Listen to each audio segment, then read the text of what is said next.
Good evening. I'm PJ O'Neill, serving as branch chief for STEM training.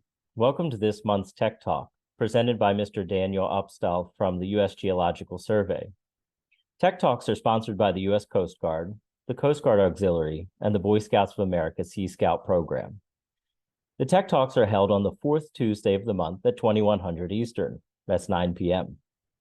Next month's Tech Talk is on July 25th, presented by Eastern Shipbuilding. Just a reminder, the Tech Talk is recorded and posted on the Sea Scout and Aux Scout YouTube channels. If you're watching the Tech Talk on the YouTube channels, please be sure to subscribe to the channel so that you get all of the notifications for the latest Tech Talks. It makes for excellent training with your ship or your shipmates in your flotilla. Now, tonight is a little bit different. Mr. Opstal had to travel for work, so this Tech Talk is pre-recorded. We'll be back live again next month with Eastern Shipbuilding. Just a little bit about Mr. Opstal. He's our subject matter expert. He's a geographer for the U.S. Geological Survey. He's an Eagle Scout in the Transatlantic Council and Assistant Scoutmaster for Troop 141 in Herndon, Virginia. I'll turn it over to our pre-recorded presentation by Mr. Daniel Opstal. Well, good. Well, I'll just get started then. So my name is Dan Opstal. Thanks so much for being here. I'm sorry I'm not actually in person with you or on the Zoom session, but this recording is meant to give you a nice overview of the United States Geological Survey. As far as my own background, I am a scout, so I was drawn to this when this came across our educational programs desk. So I earned my Eagle Scout over at the Transatlantic Council overseas, a different way of seeing the world and experiencing international scouting, but also appreciating and gaining a love for the outdoors. I think that's universal. And so I'm continuing that on with my own son. I'm now an assistant scoutmaster over at Troop 124 in nearby Herndon, Virginia. That's where I'm talking to you from, actually from our headquarters here in Reston, Virginia. I'm a geographer for the survey. In case you're not familiar with the survey, it's actually an organization that doesn't have any regulatory or management responsibility. It's the nation's Earth, Water, Biology, and Civilian Mapping Organization in the Department of the Interior. So the job is to bring foundational data and expertise to inform the decisions of those regulators, managers, policymakers, and the public about lots and lots of different environmental, resource, and public safety issues. Science for a changing world. That's our motto. So hope you enjoy this talk and would be happy to follow up with those as possible. So my thanks to Peter and other folks within NOAA that made this possible. And without further ado, I will just get rolling here. So this talk is called Beyond Maps, the Evolving Earth Sciences. So a little bit about the USGS. So as you can see here in this slide, the mission, it's about Earth system dynamics, and that's of course a very broad topic. This particular organizational structure came about in 2010, and kind of follows what people do for a living within, got their degrees in terms of what they do for the USGS. So we have a lot of geologists, as you might imagine, but also hydrologists, geographers, and biologists. And so this gives a sort of a nod to all of these different disciplines within the different mission areas. So it's a huge area. It's about targeting science to decision makers in the most effective manner possible. And what we call actionable information, actionable information has lots of different definitions within the Defense Department, for example. But for us, it means delivering science that matters, right? And that's really, really powerful here. So a big priority is to provide this science to different communities, especially underserved communities. And I think that's one of the really great things about USGS is that it can cross a lot of boundaries between state, local, tribal, and federal partners in these major mission areas. So So let me get into a few examples about USGS and its people. So this slide gives you a sense of who USGS is by the numbers. So it's a fairly large organization, very widely dispersed all across these United States, 68 science centers in over 400 locations, an incredible array of lab and field-based studies going on. So about 10,000 total personnel, including all told contractors, volunteers, and even emeritus scientists who continue their efforts, and we're all very glad to have that. So there is a power in partnerships all its own, and this organization couldn't survive without them. So there's lots and lots of cooperative engagement efforts.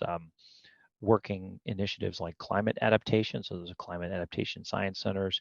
There's a number of cooperative research units. There's a number of areas where the water resources research institutes work together. And you can't do it without field work, right? So if you're familiar with the USGS, you probably know that we operate stream gauges. And there's lots and lots of stream gauge cooperators. You want to go kayaking somewhere in the United States, you're likely using data from the USGS.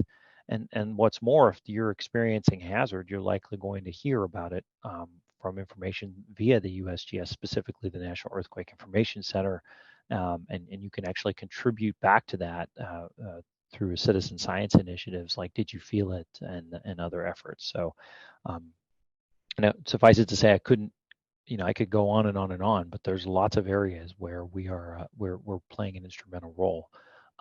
Volcano monitoring is huge, and this continues globally too through partnerships with the United States Agency for International Development. So it's not just domestic. There's actually an overseas role for some of the programs. And then speaking of overseas, actually way above the land, there's also a satellite program partnership with NASA, the 50-year plus archive and Landsat satellite partnership. So we'll talk a little bit about that where we're going on. So lots and lots of areas where we're able to contribute and partner, and perhaps one day you can find yourself working with the USGS or partnering with the USGS. So I work a specific area called the Civil Applications Committee. It's actually the reason I'm not on camera today. I'm unfortunately not able to turn my camera on in my building, but that's because we have some unique partners with defense and intelligence for remote sensing. And it makes sense because these folks procure a lot of this data. And so we are able to do some of our federal civil mission by working with defense and intelligence counterparts. So very exciting developments. This group that does this and meets to facilitate and oversee this mission is called the CAC, the Civil Applications Committee. I'm the executive secretary for that group. And it's been going on for over 40 years.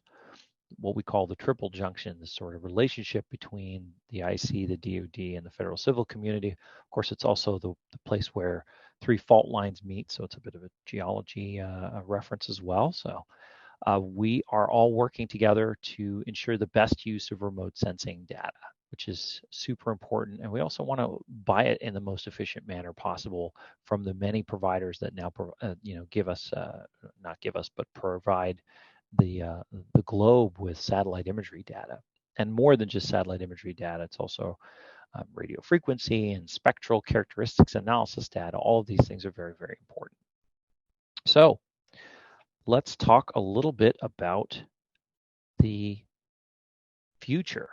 So this is sort of one of those graphics that tell a very broad story about where USGS was and where it's headed. And it's very much from an Earth to the moon type story. So the upper left map that you see there is actually an 1890s era historical topographic map of the Newburyport, New Hampshire quadrangle. If you love maps and you want to build maps and use them, on the right you actually see a new Topo Builder application, which is very popular for custom built on-the-fly mapping data for those that use geographic information systems. That's very, very powerful. And then as you start to look at the satellite data, that's the Landsat satellite. So the Landsat satellite constellation has been around since 1972. The first Earth imaging remote sensing satellite, which was built during the Eisenhower administration, it was called Corona in the 1960s. So this has been going on for a long time. First within the defense community and intelligence community, and then later on the Earth observations community that goes on. And then if you look at the far bottom left graphic, you start to see a very interesting image, and it's actually an image from the front has cam on the NASA Mars rover Curiosity, and it's provided by the USGS Astral Geology Science Center, which works with NASA very closely. It's really a story of the Earth and beyond, right? We have to study geology out in space on asteroids and on different planets. So it's very, very exciting to be able to work in that arena. And we do have a specialized center that deals with that, and of course, lots of partners in NASA and others that deal in the Earth and space sciences. So speaking of space, Landsat Next is the next program in the series. We've got Landsat 7, 8, and 9 in orbit right now, and this is going to be the future. High resolution science quality data that is available to the public and to the globe. So this next constellation is going to be one that involves smaller satellites with greater revisit time. It's going to have super spectral capabilities. That means more spectral bands. And you may not understand the value of that, but more spectral bands actually enable us to get better quality data, whether that's understanding the minerals that we have beneath our feet that provide us many things.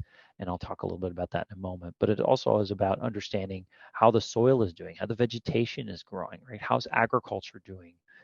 And it provides really, really great information on that. And then some improved resolution that enables us to get down to 10 meters, which in today's high resolution world, if you look at remote sensing data, you go, well, you can see data that's 1 meter, from sources. I've seen it on the news. Well, perhaps you can, but for agricultural monitoring, that's not necessary for really effective efforts. And so for a lot of missions, 10 to 30 meters is really powerful.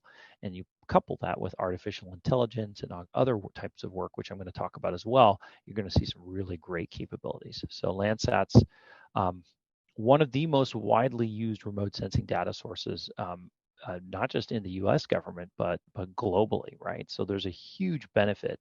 The U.S. economy benefit alone is something on the order of $2 billion a year. So an extremely powerful capability, and the future is looking bright indeed with more spectral bands, greater resolution, more capability. So this is a really great area, and it's just a great time for remote sensing in general.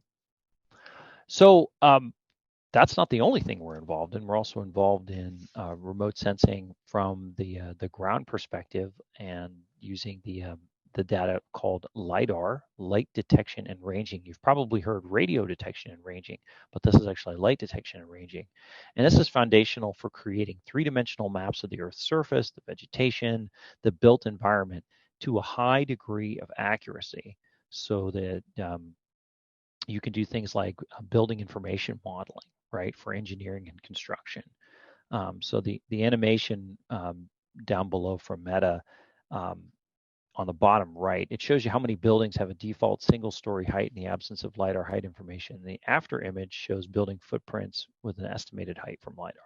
So the graphic from the GIS firm ESRI in the upper right shows a detailed georeference 3D model of the urban environment, which can be combined with other geospatial data sets like utilities data, transportation networks, population density, and others to produce what's called digital twins of the planet. So it's really a cool capability. It's like seeing your the metaverse, if you will, in a whole different light. And then the LiDAR-based image of Chicago, which is in there as well, shows how LiDAR data can be used for 3D visualization and urban planning. So you can look at things like tree canopies, right? You can look at where your urban heat islands might be. So if you're an urban planner, this is another area to consider. And of course, I understand I'm talking to Sea Scouts, so planning where your built out man-made lakes and that kind of thing maybe is another part of it. So in the upper left, you see the quantifying vegetation information for different applications such as biomass, carbon estimations, fire fuels, land cover mapping, timber stocks for precision forestry initiatives. Everyone loves that one. The forest profile that you see there is an area from Yosemite National Park over near Half Dome. So lots and lots of areas, and I'm sure you all would appreciate that you can also do disaster response and risk assessments such as flood vulnerability initiatives. So lots of areas that we can do within this 3D elevation program effort. So not only that, we obviously do land monitoring. So we've talked a little bit about that. So this is how we can analyze land change. I mentioned that Landsat's been around since 1972. The beauty of that is that now coupling that with cloud-based storage, you can actually see the projected data and the Earth evolving over time, right? You can look at land cover changes and analyze what landscapes look like and what, in fact, they might look like in the future. So there's a huge change here, and you can see in the animation the land cover in Richland, Washington from 1985 to 2014, just to kind of understand sort of that changing landscape and sort of understand and appreciate how that might inform a decision maker, right? The land manager, a farmer, anybody who leverages and uses the waterways, for example, will benefit from this information. So, as I mentioned when I started my talk, we actually work globally with partners such as the U.S. Agency for International Development in various initiatives. This is one of them, actually. And I mentioned the power of agriculture. We're so fortunate to have a bountiful agriculture here in the United States, but that's not the case in many different parts of the world. And to help analyze those types of problems, of a complex system of IT warning systems has been developed called the Famine Early Warning System with various academic and federal partners. So the idea here is to provide unbiased evidence-based analysis for governments and relief agencies who plan and respond to humanitarian crises. So this network focuses on agroclimate, markets and trade, nutrition, and conflict. And the idea here is to converge evidence, provides information for decision makers to address food insecurity globally. And this is a very powerful initiative to help out our efforts overseas. You can kind of see that in the graphic to the right there, where there's different conditions in that map, right? So minimal and then stressed vegetation all the way over to famine regions.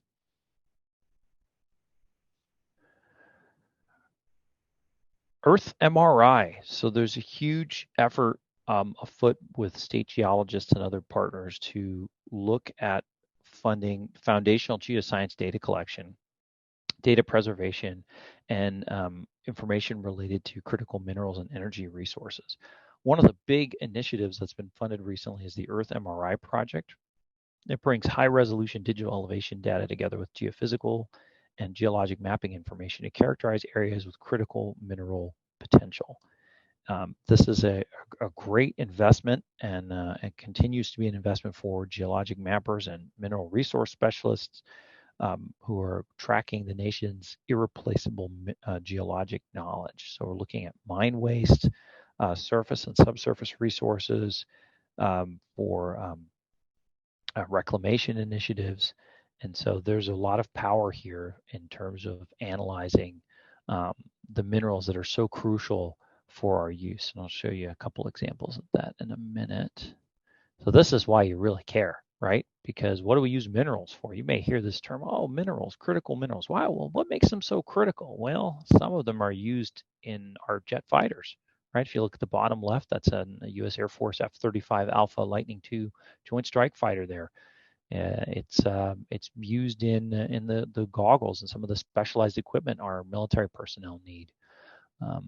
It's used in offshore direct wind turbines. It's used in your electric and hybrid vehicles. It's even used in your healthcare and medical equipment, right? So it's got a huge impact across society. And so to have these kinds of initiatives, it's never been more important to understand the role of mineral resources and to understand and have the different communities in the space and earth sciences work together and appreciate that. So it's there's such a important and sort of dizzying array of necessity here to understand this.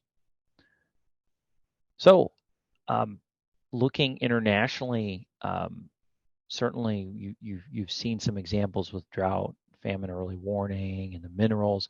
Now you see the volcano program I was referencing earlier. This is a wonderful, wonderful initiative. It really focuses on getting data out to these foreign partners that maybe don't have the infrastructure or the depth of infrastructure or the satellite capability and resources that the United States can bring to bear in tracking the activities of volcanoes, which can be, of course, if you've got, I think a lot of people understand kind of what happened in the Pompeii scenario, right?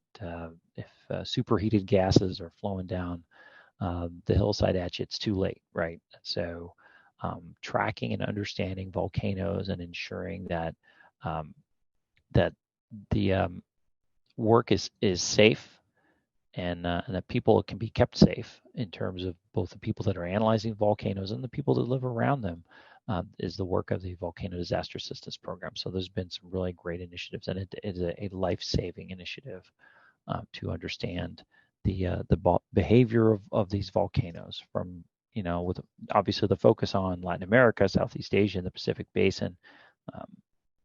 There have been so many ways that this program has reduced disaster risk. So lots of other areas exist too within the risk community and the disaster community, and the USGS is writing about them. It's a science organization after all. So there's lots of disparate applications that you can focus on and be able to understand kind of how we do damage and risk assessments. You can actually go and look at the haywired earthquake scenario, for example, and understand what those cascading consequences could be of a major earthquake and a different storm. So there are so many different areas that we can appreciate of the sort of within the disaster realm. And in addition to that, we can do real-time situational assessments, right? And provide this data back to our different partners. So there's a huge set of expertise, data, and resources to look at risk from sort of multiple hazards.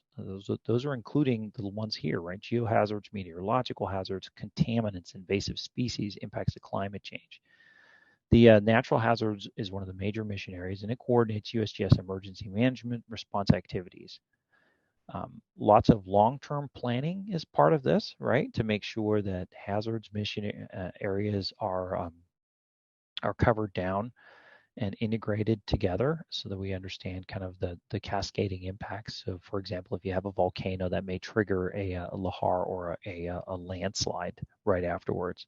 So some of the areas here include sort of post-disaster supplemental funding to rebuild capabilities for state, local, and federal partners related to hurricanes, landslides, earthquakes, disasters. Puerto Rico Planning Board is actually using an island-wide landslide susceptibility map generated after Hurricane Maria to inform rebuilding and relocation decisions. The National Weather Service is using newly expanded USGS NOAA total water level and coastal change forecast, which is very exciting. That actually will allow for a 6-day forecast of total water level and coastal change for the U.S. coastline from Texas to Maine. The Puerto Rico Seismic Network used continuous data from new and hardened seismic monitoring equipment to effectively respond to the 2020 earthquake sequence.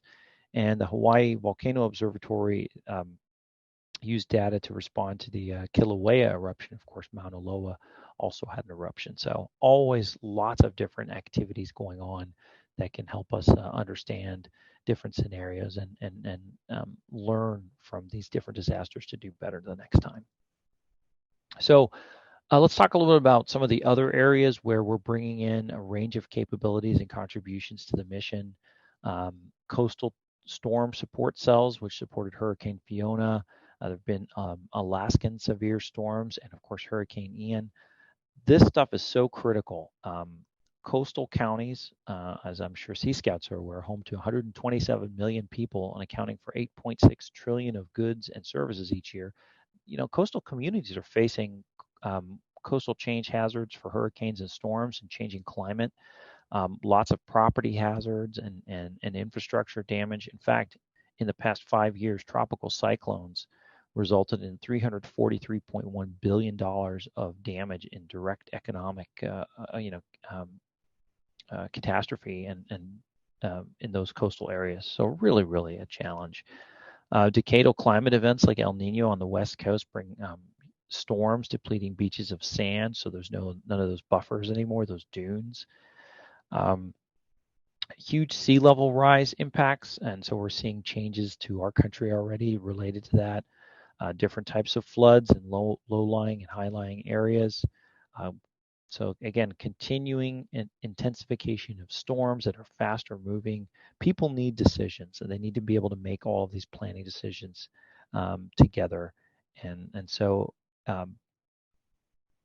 these types of predictions are complex in nature in particular, and so USGS tries to model for dynamic processes that increase water levels, breaking waves, river discharge, storm surge, seasonal variability, tides, and the changes in sea level. So lots and lots of complex science going on here.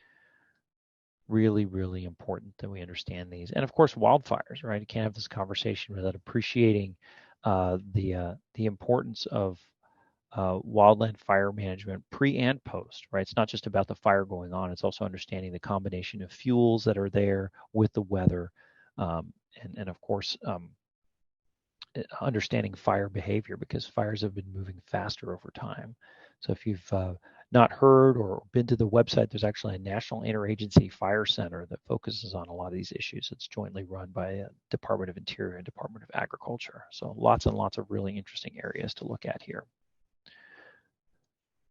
So obviously, we've talked a little bit about the fact that it's not just about the Earth, right? It's about our planet and beyond. It's about how we understand the atmosphere above us and space beyond. So this is a little bit of information about the USGS that perhaps you didn't know already, that we actually do hazards for space weather and solar activity like flares and coronal mass ejections that disrupt the magnetosphere and create magnetic storms. Magnetic storms can disrupt our modern technology that we all rely on, right? Like the electric power grid. So it's an important area for us all to stay aware of. And again, you can see that this network spans the globe in terms of understanding those hazards. So if we don't map out that information, then and we won't understand the connectivity of the planet. And so this is a graphic of understanding this. Again, it all goes back to building the most resilient power grid possible. All right, so let's talk a little bit about climate mapping. Executive Order 14008, tackling the climate crisis at home and abroad. It recognized the need for public access to climate-related information for tribal, state, local governments, communities, and the private sector. So there's lots of partners. I mentioned the CAC before, but there's also the USGS Federal Geographic Data Committee, NOAA, and the U.S. Global Change Research Program. And these all focused efforts on a federal climate data portal that integrates data together for tools, data information for interoperable information sets that can be used. This is super important to understand climate and risk, and looking at things like building standards, right? To help ensure that new infrastructure that's built is climate resilient to the many additional challenges we have now in this particular arena. So I'm starting to come to the end of my slide pack here. This is kind of a unique slide. Sherlock Holmes once said, "It was the dog that didn't bark that made all the difference." Now, in the context of this Alaskan pipeline that you're seeing here, you might be wondering, why are you using that phrase? The most important contributions of a lot of this work comes what you do in terms of engaging before a particular disaster. It's about the disaster that didn't happen as a result of all the preparatory and engagement work, right? So this is actually showcasing the story of the greatest environmental disaster of 2002 that you never heard of. So when the Trans-Alaska Pipeline System was being built in the 1970s, USGS geologists identified where active faults, right, crossed the pipeline and worked with engineers to design a system of kinks and slider bars to accommodate the potential slip. So when the magnitude 7.9 on the Richter scale Denali earthquake struck in 2002, the pipeline slid to within a half a foot of the end of the slider, but it did not rupture. No oil was spilled. Nobody heard about it. It was the dog that didn't bark, and hence the Sherlock Holmes quote up front. This is increasingly important as we adapt to a changing world and a changing climate. I've really enjoyed giving you all a bit of an overview of what we do and how we work within this space. It's a tremendously important arena that the USGS and its many partners work in, and I hope that you all may consider that in the future, or working for not just for the USGS, but maybe for the government or affiliated with the government.